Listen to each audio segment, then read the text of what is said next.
The morning after the story broke, the mansion felt like a museum of echoes. The newspapers lay on the marble floor, each headline carrying her name, Vivian Coleman. She didn't bother to pick them up. The coffee she poured went cold before it reached her lips. Outside, the garden she once tended with quiet joy looked unreal. Too perfect, too manicured, too empty. Marcus's laugh used to fill this house, a sound that had once made her feel years younger. Now, it replayed in her mind like a haunting melody she could no longer bear to hear.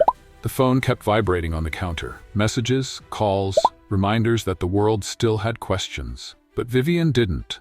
She already knew the truth. What hurt wasn't that he'd betrayed her. It was that he'd done it publicly, carelessly, as if their story had meant nothing at all. Somewhere between love and trust, something fragile had broken. Something she'd spent a lifetime protecting. Now, she sat there, in the house that was too quiet for its size, staring at the framed photograph on the wall, her hand resting on his chest, both of them smiling like time would never touch them. But time always does, and it had taken its due. The clock ticked softly, a metronome of endings. Vivian didn't cry, she didn't curse, she just whispered into the still air, "So this is how it ends, Marcus." The air didn't answer back, but memory did. And as the sunlight slid across the glass table, it led her backward. Not in panic, but in gentle surrender. Back to the beginning. Back to the first time she saw him. Before the cameras, before the rumors, before love became something the world would one day dissect. It was an evening in early spring.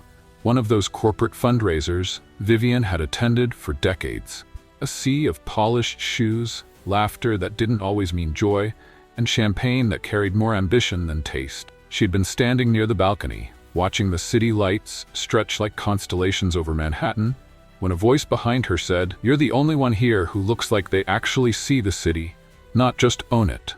She turned, and there he was. Marcus Hale. He was too young for this room, too confident for someone still finding his place. But his words didn't carry the arrogance she was used to. They carried curiosity, warmth, something that reminded her of the years when she still believed life could surprise her. Their conversation flowed without effort, about technology, about innovation, about how the future was being built by people too young to understand the cost of it. He spoke like a man dreaming in motion. She listened like a woman who'd forgotten how to dream. Later that night, when the event ended, he offered to walk her to her car. She refused, politely, professionally. But when she drove home, she caught herself smiling for no reason at all. The next morning, there was an email. A simple one. "You left before I could thank you for the conversation. Maybe next time, you'll let me buy the coffee." Marcus Hale, Vivian Coleman read it twice.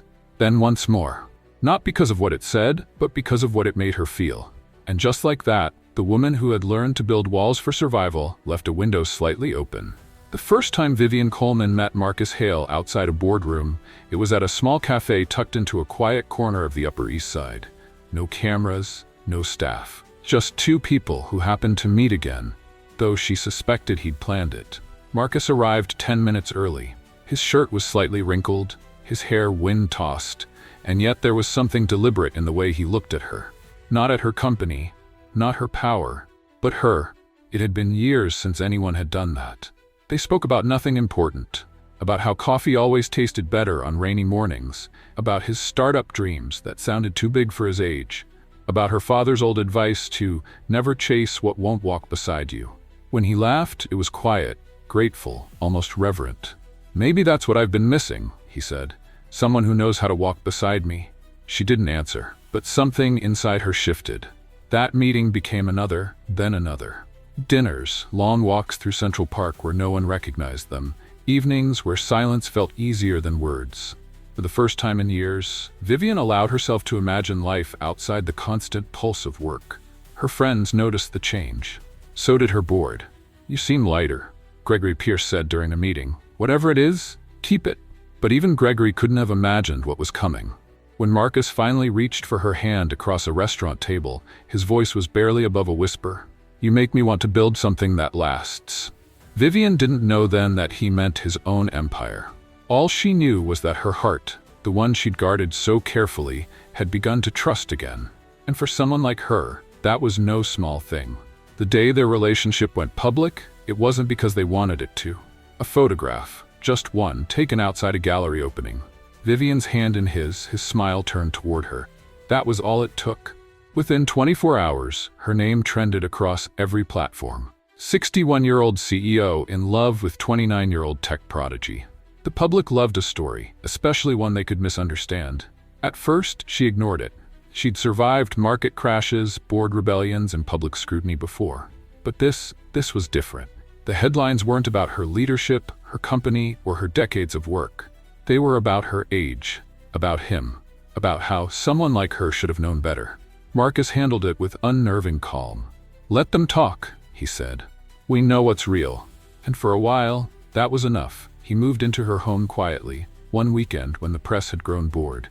They spent evenings cooking together, dancing in the kitchen to soft jazz, laughing over burned toast and old memories she never thought she'd share again. But under the comfort, a thin crack had begun to form. Invisible, but certain. He started staying late at his office, taking calls she wasn't meant to hear. And when she asked about them, he smiled the way young men do when they think love will forgive everything. Still, Vivian believed. Not in perfection, but in hope. She told herself that love, even imperfect love, was better than loneliness. It wasn't until much later, long after the headlines had faded, that she'd learn what those phone calls really were. And who had been on the other end. Autumn came early that year. Vivian Coleman noticed it not in the leaves, but in the silence. The kind of silence that creeps into a house that once felt alive. Marcus Hale had begun to change, not in big, dramatic ways, but in subtle, almost invisible ones. He spoke less at dinner. He scrolled more. His laughter, once spontaneous and bright, now arrived a few seconds late, as if he had to remind himself to sound happy. She told herself it was stress. His startup was expanding, investors were demanding, and maybe, just maybe, he needed space. She'd lived long enough to know that love, if held too tightly, can suffocate. So she gave him air. Some nights she'd walk past his office, light spilling from beneath the door, his voice low and careful. Once, she paused to listen, not out of suspicion, but instinct. "Yeah, she trusts me," he whispered. Then, softer still, "She won't see it coming." The words hit her like ice against skin, but she didn't confront him, not yet. She went back to bed, lay there beneath the soft hum of the city, and stared at the ceiling until dawn broke through the curtains. The next morning, she smiled as if nothing had changed. Old habits die slowly, especially for those who've spent a lifetime pretending nothing hurts. At breakfast, he kissed her cheek and called her Viv, the way he always had. And for one brief moment, she almost believed that what she'd heard was just a dream. But the silence between them grew louder with every passing day. And somewhere in that silence, love began to lose its shape. Vivian Coleman had always been a woman who trusted mirrors. They had never lied to her. Not when she became the youngest vice president in her company, not when she buried her parents, not even when the first strands of gray had appeared and she decided she liked them. But lately, the mirror hesitated. It reflected a woman who looked composed, but not certain, elegant, but tired. Someone who had given her heart to a man who had begun looking elsewhere. Not always physically, but emotionally, in small, untraceable ways. One morning, as she adjusted her scarf before a board meeting, she caught her reflection and whispered, "You knew this might happen." The woman in the mirror didn't deny it. The board had begun to murmur about distraction.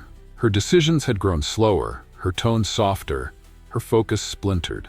She'd always balanced emotion and power with precision, but now, emotion was winning. Marcus, meanwhile, had become a figure of fascination in the press. He was young, articulate, and photogenic.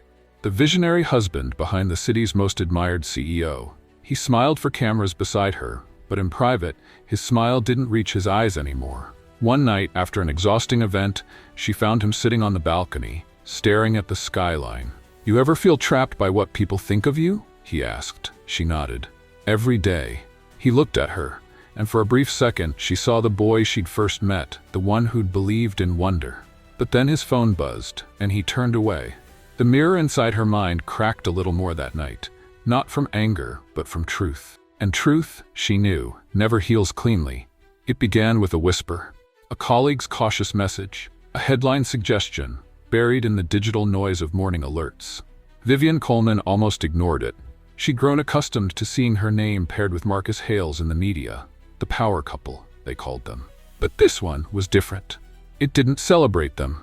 It questioned them. Sources allege financial impropriety linked to Hale Technologies and Coleman Industries merger discussions.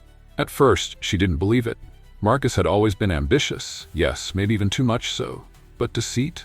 That wasn't the man she thought she'd married. She called him that afternoon. He didn't pick up.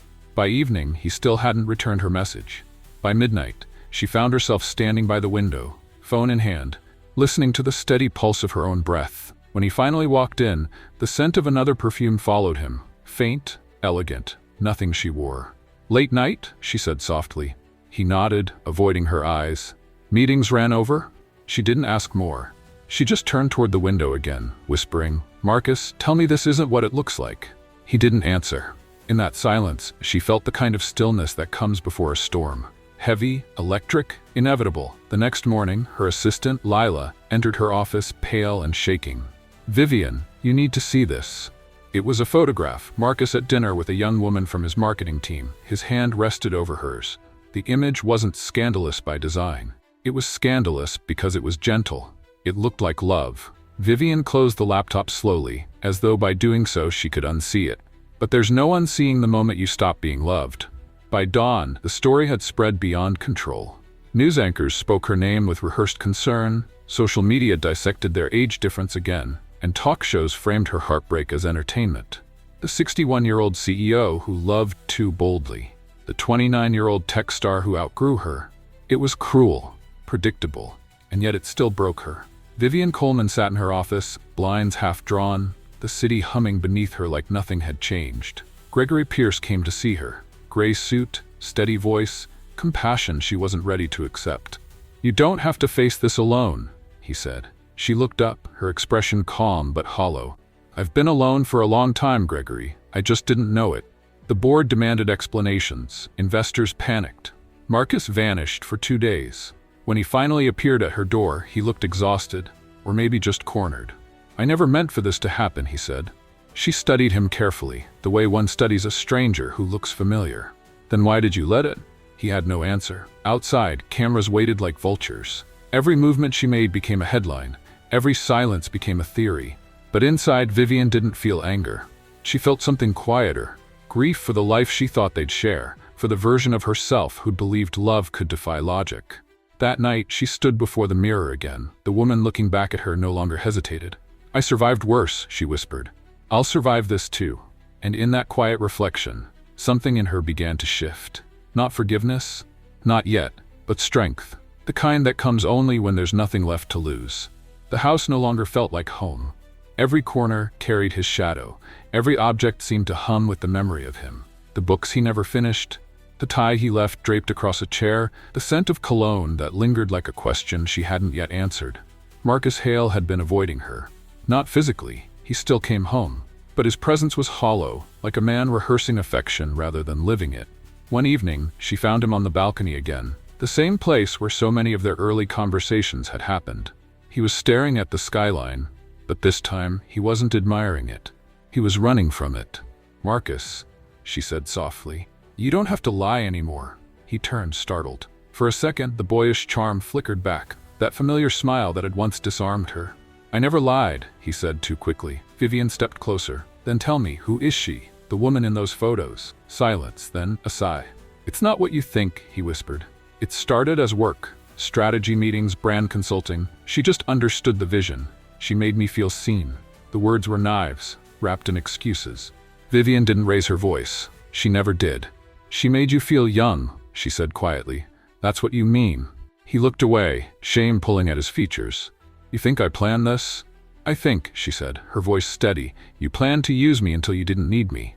For the first time, he didn't deny it. The wind moved through the balcony curtains, cool and certain.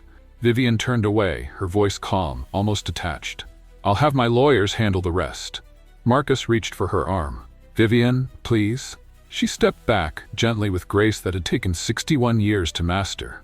"Don't," she said. "You've already taken what mattered most."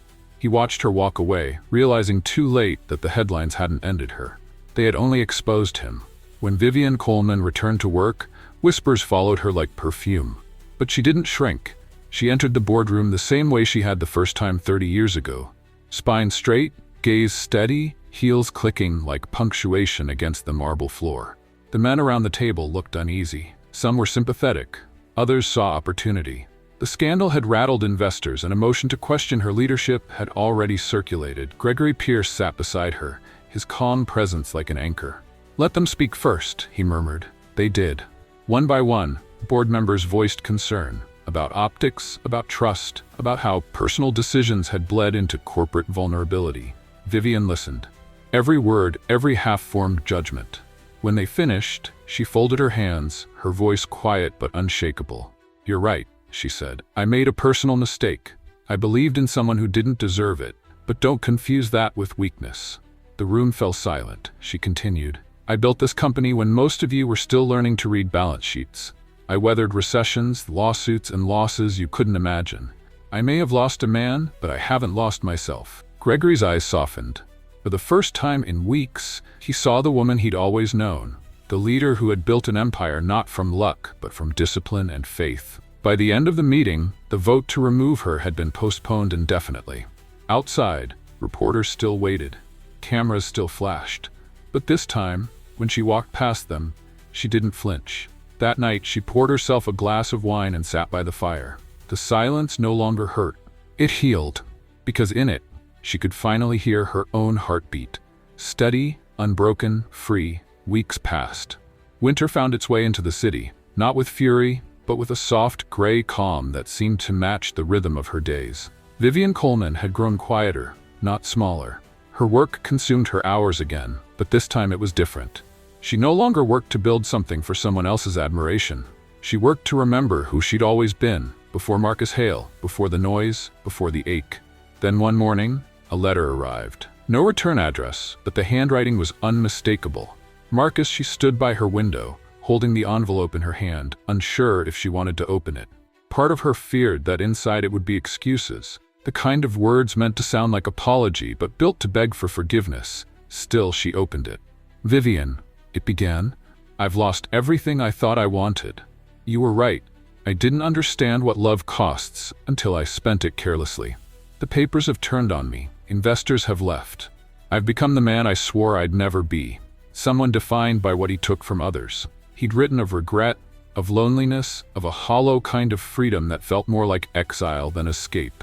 And at the end, he wrote one line that stayed with her long after she folded the paper. "You saw something in me I hadn't earned. I betrayed that, and somehow I still love you for believing I could be better." She didn't cry. She placed the letter in a drawer beside old photographs, not out of bitterness, but out of peace. Then she walked outside into the pale light of morning. The city was waking up, unaware that a woman on the corner of Fifth Avenue had just forgiven someone who would never know it. Forgiveness, she realized, wasn't a gift to him. It was the last piece of herself she hadn't reclaimed. Spring came again, quietly, like an old friend knocking without ceremony. Vivian Coleman stood at the same balcony where her story had begun, where love had once felt eternal, and betrayal had almost broken her. Now it felt like both had been necessary. The joy, the loss, the rediscovery that followed. The city stretched below, alive with movement. She could see the park where she and Marcus had once walked hand in hand, the cafe where their first coffee had turned into something more. None of it hurt now, it simply existed. Inside, the house was lighter. She'd replaced photographs with art, rearranged furniture, let sunlight flood the corners that once hid sadness. Even Lila noticed the change. "You seem at peace," she'd said. Vivian smiled. "I am. I think peace is what love becomes when it stops asking for anything in return." Her company had recovered stronger than before. Gregory remained by her side, not as a rescuer, but as a friend who understood silence better than words. They shared dinner sometimes, quiet, easy, unhurried. He never mentioned Marcus. He didn't have to. One evening, as twilight folded across the skyline, Vivian poured a single glass of wine and raised it toward the city lights. "To beginnings," she whispered. "Not new ones, not dramatic ones, just the kind that feel like breathing again." The headlines had long faded. The noise had passed. What remained was something deeper, a woman who had survived love's fire without losing her warmth. In the end, Vivian Coleman realized that betrayal hadn't destroyed her. It had revealed her. And as the wind brushed through the open balcony doors, she smiled. Not because of what she'd lost, but because of everything she'd finally found within herself. Some storms don't end with thunder. They end with a quiet sunrise. The the kind that slips across the sky as if asking permission to begin again. Vivian Coleman learned that healing isn't loud. It doesn't arrive with applause or closure or even justice. It arrives when you can stand in the same place that once broke you and no longer feel pain. Maybe that's the secret she left behind. That love, even when it fails us, still teaches us who we are. And sometimes what remains after betrayal isn't bitterness. It's clarity. It's peace. So if this story touched your heart, we'd love to hear from you. Share in the comments. What moment in Vivian Coleman's journey moved you the most? And if you were listening closely, you might notice how often Vivian Coleman's name came up. Drop your answer in the comments. We may feature your name in a shout-out as a thank you for being part of our Fiction Echoes family. If you enjoy meaningful stories like this one, the next chapter is already waiting. Just click the video that's about to appear, and we'll see you there. Don't forget to like, subscribe, and tap the bell so you never miss a moment of what happens next.